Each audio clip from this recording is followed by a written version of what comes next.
मैं मूल रूप से किरण वंश का एक अद्वितीय प्रतिभाशाली प्राणी था। जब आकाश में लोंगहान युग के प्रारंभिक काल में तीनों कुलों ड्रैगन, फीनिक्स और किरीन के बीच भीषण युद्ध छिड़ा, तो मैंने अपनी आंखों से अपने ही किरीन बांधवों को ड्रैगन और फीनिक्स कुलों द्वारा बेरहमी से संहार होते देखा। इसके बावजूद मैं अपने कबीले की रक्षा के लिए विदेशी शत्रुओं के विरुद्ध खड़ा नहीं हुआ, बल्कि मुड़कर प्राग ऐतिहासिक होंगहुआंग सीमांत क्षेत्रों की ओर चल पड़ा। इसका कारण यह था कि पुनर्जन्म लेकर आया मैं केवल एक छोटा सा अग्नि किरीन फायर किरीन था और मेरी वर्तमान साधना के साथ युद्ध के मैदान में कूदना आत्मघाती होता। सौभाग्य से एक अग्नि किरीन के रूप में जन्मजात अग्नि पर मेरा नियंत्रण था। बस साधना और विकास के लिए पर्याप्त समय चाहिए था ताकि भविष्य में मैं इस प्रागैतिहासिक विश्व में अपना वर्चस्व स्थापित कर सकूं। कई वर्षों तक भटकने के बाद मेरा शरीर एक वयस्क किरीन के आकार का हो गया और मैं अकेले ही 10,000 पर्वतों शिवान दशान की अगाध खाई के किनारे पहुंच गया। यह स्थान छिपने के लिए सर्वोत्तम था। उस खाई की गहराई में मुझे पृथ्वी की अग्नि अर्थ फायर की एक किरण महसूस हुई जो मेरी साधना के लिए अत्यंत आवश्यक थी। ठीक उसी समय मेरे कान में एक मशीनी आवाज गूंजी, बधाई हो मेजबान, गॉड लेवल चॉइस सिस्टम सफलतापूर्वक जुड़ गया है। सिस्टम अब एक कार्य जारी करता है। किरीन वंश का आदि किरीन वर्तमान में जुलांग और युआन फेंग के साथ युद्ध में गंभीर रूप से घायल है। क्या आप सहायता के लिए जाएंगे? विकल्प 1, कार्य स्वीकार करें और किरीन वंश की सर्वोच्च तकनीक किरीन 9 टर्न्स फॉर्मूला प्राप्त करें। विकल्प 2, कार्य को अस्वीकार करें और प्राचीन देव दानव विरासत God devil body refining art प्राप्त करें। बिना एक पल की देरी किए मैंने प्रस्ताव को ठुकरा दिया। मैं अच्छी तरह जानता था कि किरीन 9 टर्न्स उस गॉड डेविल आर्ट के सामने कुछ भी नहीं है। इसके अलावा किरीन वंश का पतन निश्चित था और इस समय वहां जाना केवल उनके साथ दफन होने जैसा होता। चुनाव होते ही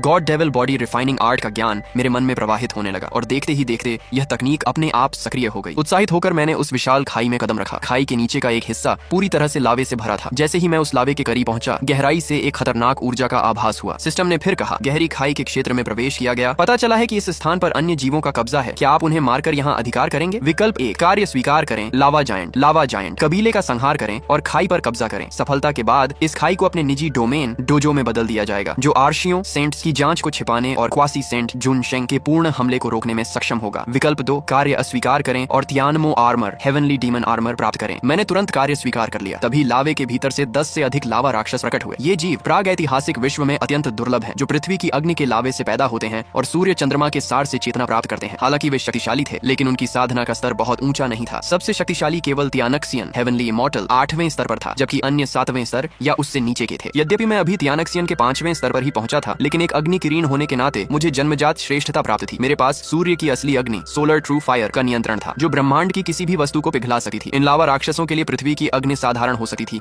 लेकिन मेरी सूर्य की अग्नि के सामने वह तुच्छ थी। मैंने बिना संकोच अपना सबसे शक्तिशाली प्रहार किया, उन पर सूर्य की असली अग्नि की बौछार की और इससे पहले कि वे कुछ समझ पाते, वे राख में बदल गए। राक्षसों का सफाया करने के बाद मैंने उस स्थान पर पूर्ण अधिकार कर लिया। सिस्टम का पुरस्कार जारी हुआ और एक रहस्यमयी शक्ति ने उस खाई को ढक लिया, जिससे बाहर कोई हलचल महसूस नहीं हुई। बाहर की दुनिया में उथल पुथल जारी रही। ड्रैगन, फीनिक्स और किरीन के बीच युद्ध का अंत कब होगा, कोई नहीं जानता था। अनगिनत जीव मारे गए और धरती खून से सन गई। अंततः वह दिन आया जब आदि किरीन की मृत्यु हो गई, जुलांग कैद हो गया और युआन फेंग का पतन हुआ। तीनों कुलों की शक्ति समाप्त होने पर विश्व में थोड़ी शांति आई, लेकिन भविष्य को जानने के नाते मुझे पता था कि यह बाहर निकलने का सही समय नहीं है। अभी और भी बड़ी घटनाएं होनी बाकी थी। सिस्टम ने पुनः पूछा, आदि किरीन की मृत्यु हो चुकी है, किरीन वंश संकट में है। क्या आप बचे हुए सदस्यों को इकट्ठा कर किरीन वंश के गौरव को फिर से स्थापित करने और दुनिया पर राज करने के लिए तैयार हैं? विकल्प 1, कार्य स्वीकार करें और 5 स्टार 7 फायर फैन प्राप्त करें। विकल्प 2, कार्य अस्वीकार करें और 5 प्राचीन ध्वजों में से एक लीदी यांग गुआंग ध्वज off the ground flaming light flag प्राप्त करें। नए कार्य को देखकर मैंने शांति से सिर हिला दिया। ऐसा लगा कि यह सिस्टम मेरे ही विचारों के अनुरूप है। अस्वीकार करने पर मुझे वह ध्वज प्राप्त हुआ, एक प्राचीन आध्यात्मिक खजाना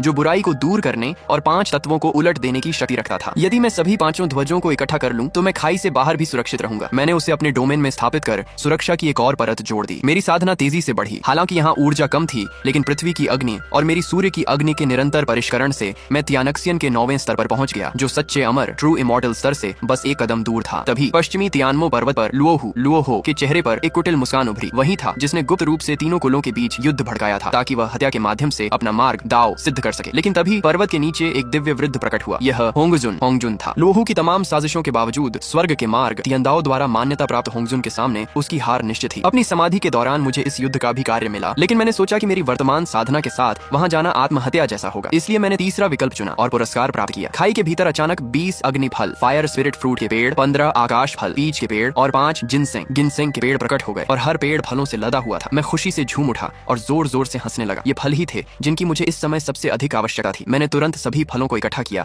और अपनी साधना जारी रखी। इन तुलसी हेवनली रूट्स के प्रभाव से उस खाई की विरल ऊर्जा अचानक घनी और समृद्ध हो गई। मुझे आभास हो गया कि समय आने पर यह स्थान किसी भी अन्य अन्य पवित्र साधना स्थल से कम नहीं होगा। साथ ही इन पौधों के होने से संसाधनों के खत्म होने का डर भी नहीं था, क्योंकि वे पुनर्जीवित हो सकते थे। समय बीता गया और बहुत सारे संसाधनों को आत्मसात करने के बाद मेरी साधना सच्चे अमर ट्रू इमॉर्टल के 5वें स्तर तक पहुंच गई। तभी एक नया मिशन आया और मैंने अपनी आंखें खोल दी। राक्षस राज लोहू हारने वाला था। सिस्टम ने पूछा, क्या आप खाई से बाहर निकलकर उसकी सहायता करेंगे? विकल्प 1, लोहू की मदद करें, उसकी सद्भावना प्राप्त करें और राक्षस मार्ग डीमन डाओ के अंतिम शिष्य बनकर उसकी विरासत हासिल करें। विकल्प 2, कार्य को अस्वीकार करें और आदि किरीन की दैवीय शक्ति वान शॉ जेंटियन हो हजारों वर्षों की गर्जना प्राप्त करें। मैंने सीधे दूसरे विकल्प को चुना। मेरी यादों के अनुसार यदि किरीन वंश का कोई शक्तिशाली योद्धा इस शक्ति में महारत हासिल कर ले तो उसकी एक गर्जना 9 आसमानों के फीनिक्स और 4 समुद्रों के ड्रैगनों को नष्ट कर सकती थी। जैसे ही मैंने इस शक्ति को प्राप्त किया, दूर पश्चिम के त्यानमो पर्वत पर लोहू के 8 सेनापति मारे गए और वह स्वयं गंभीर रूप से घायल होकर गिर गया। अंत में उसने खुद को बचाने के लिए पलायन का मार्ग चुना, जिसे होंगजुन भी नहीं रो पाया। उस समय पश्चिम के अनगिनत आध्यात्मिक पर्वत और जीव नष्ट हो गए, जिससे होंगजुन पर उस स्थान का आरण कारमा चढ़ गया। लोहू और होंगजुन एक सृजन का प्रतीक और एक विनाश का, दोनों के बीच के इस युद्ध के अंत के साथ ही लोंगहान युग का समापन हुआ। ड्रैगन, फीनिक्स और किरीन वंश अब पतन की ओर थे। इस महाप्रलय में पीड़ित जीवों के मन में इन तीनों कुलों के प्रति गहरा द्वेष भर गया था। यही कारण था कि बाद की पीढ़ियों में इनकी संख्या कम होती गई। बिना किसी शक्तिशाली संरक्षक के इन तीनों कुलों का अस्तित्व खतरे में था। उसी समय गहरी खाई के बाहर साधना करते हुए मुझे अचानक अपने रक्त की तरंगों में हलचल महसूस हुई। ये किरीन वंश की एक विशेष संवेदन तकनीक थी, जिसका अर्थ था कि पास में ही अन्य अग्नि किरीन मौजूद थे और वे मदद के लिए पुकार रहे थे। इस पुकार और नए मिशन ने मुझे प्रसन्न कर दिया। मिशन स्वीकार करते ही मुझे एक और प्राचीन ध्वज वूजी शिंगहुआ प्राप्त हुआ, जिसे मैंने तुरंत अपने डोमेन में स्थापित कर दिया। मैंने अपनी चेतना डिवाइन सेंस फैलाई और देखा कि 3000 मील दूर खून से लथपथ 3 अग्नि किरीन बदहवास होकर भाग रहे थे। उनके पीछे भेड़िया राक्षसों वुल्फ डीमंस का एक बड़ा झुंड पड़ा था। आज किरीन वंश इतना कमजोर हो गया था कि जो भेड़िया राक्षस कभी उनके अधीन होने के योग्य भी नहीं थे, वे आज उनका शिकार कर रहे थे। मैंने दुखी मन से उनके दिमाग में गुप्त संदेश भेजा, पश्चिम की ओर बढ़ो और सीधे खाई में प्रवेश करो, केवल वहीं तुम्हारी जान बच सकती है। यद्यपि मैंने मिशन स्वीकार किया था, लेकिन मेरा बाहर जाने का कोई इरादा नहीं था। यदि वे खुद चलकर यहाँ आते तो मैं उनकी रक्षा कर सकता था। संदेश पाकर वे तीनों चौंक गए कि इस सुनसान इलाके में भी उनका कोई संबंधी जीवित है। वे पूरी गति से खाई की ओर भागे। उनके पीछे पड़े भेड़िए सच्चे अमर स्तर के थे और वे इन घायल किरीन का खून निकालकर अपने मुखिया को खुश करना चाहते थे। जैसे ही वे तीनों मेरी खाई के डोमेन में प्रविष्ट हुए, वे सुरक्षित हो गए, क्योंकि मेरे 2 प्राचीन ध्वजों की सुरक्षा वहां सक्रिय थी। उनके पीछे आने वाले कई भेड़िए सीमा पार करते ही पल भर में मारे गए। जो भेड़िए अभी बाहर ही थे, वे डर के मारे रुक गए। तभी मैंने खाई के भीतर से अपनी शक्ति